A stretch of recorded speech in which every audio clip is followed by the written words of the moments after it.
ಆಸೆಯೇ ದುಃಖಕ್ಕೆ ಮೂಲ, ನಿರೀಕ್ಷೆಯೇ ನಿರಾಸೆಗೆ ಮೂಲ, ಸ್ವಾರ್ಥವೇ ನೋವಿನ ಮೂಲ, ತ್ಯಾಗವೇ ಸುಖದ ಮೂಲ.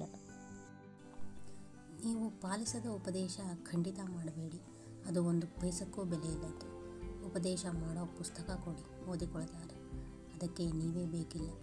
ನೀವು ನಡೆದು ತೋರಿಸಿ, ಅದು ಮಾಡೋ ಪರಿಣಾಮ ಬೇರೆ ಯಾವುದೂ ಮಾಡಲ್ಲ. ತನ್ನ ತಪ್ಪುಗಳನ್ನು ತಾನು ಅರಿಯದೆ ಸದಾ ಮತ್ತೊಬ್ಬರನ್ನು ದೂಷಿಸುವವನು ತಾನೆಂದೂ ತಿದ್ದಿಕೊಳ್ಳಲಾರ, ಸರಿ ಹೋಗಲಾರ. ಅದಕ್ಕೆಲ್ಲ ಸಮಯ ಸಂದರ್ಭಗಳೇ ಬರಬೇಕು, ಆದರೆ ಅಷ್ಟರೊಳಗಾದ ನಷ್ಟವನ್ನು ಭರಿಸಲಾರ. ಬಣ್ಣದ ಮಾತುಗಳು ಮುತ್ತುಗಳಾಗುತ್ತವೆ, ಸತ್ಯದ ಮಾತುಗಳು ಮುಳ್ಳುಗಳಾಗುತ್ತವೆ.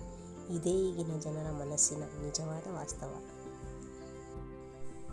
ಈ ಸಮಾಜದಲ್ಲಿ ನಂಬುವಷ್ಟು ಒಳ್ಳೆಯವರೂ ಇಲ್ಲ, ನಂಬದೇ ಇರುವಷ್ಟು ಕೆಟ್ಟವರೂ ಇಲ್ಲ. ಅವರವರ ಅವಶ್ಯಕತೆ ಅನುಕೂಲತೆಗೆ ತಕ್ಕಂತೆ ಬದಲಾಗ್ತಾ ಇರ್ತಾರೆ. ಅದು ಮನುಷ್ಯರ ಹುಟ್ಟುಗುಣ.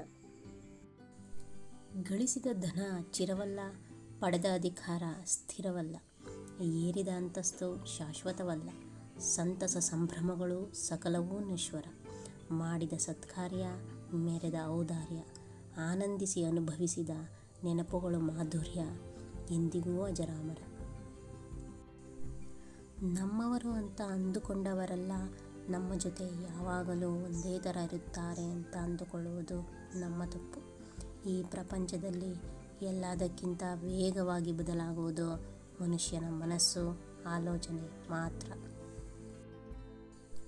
ಪರರಿಗೆ ಕೊಡುವ ಸಮಯ ನಿನ್ನ ಬದುಕಿಗೆ ಕೊಟ್ಟು ನೋಡು.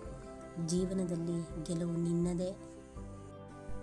ಮನಸ್ಸಿಟ್ಟು ಮಾಡಿದ ಕೆಲಸ, ಕಷ್ಟಪಟ್ಟು ದುಡಿದ ಹಣ, ಹಸಿವಿನೊಂದಿಗೆ ಹಂಚಿ ತಿನ್ನುವ ಗುಣ, ಭಕ್ತಿಯಿಂದ ಮಾಡುವ ದೇವರ ಆರಾಧನೆ ಎಂದಿಗೂ ನಮ್ಮ ಕೈ ಬಿಡುವುದಿಲ್ಲ.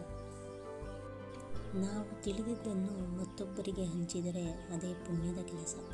ಜೀವನದ ಮುಖ್ಯ ಉದ್ದೇಶ ಪುಣ್ಯದ ಸಂಪಾದನೆ, ಪಾಪಕ್ಕೆ ಮುಕ್ತಿ. ಆದ್ದರಿಂದ ನನ್ನ ಮೊದಲ ಪ್ರಯತ್ನಕ್ಕೆ ಎಲ್ಲರೂ ಬೆಂಬಲಿಸಿ ನನ್ನ ಯೂಟ್ಯೂಬ್ ಚಾನಲನ್ನು ಸಬ್ಸ್ಕ್ರೈಬ್ ಮಾಡಿ ಮತ್ತು ಶೇರ್ ಮಾಡಿ.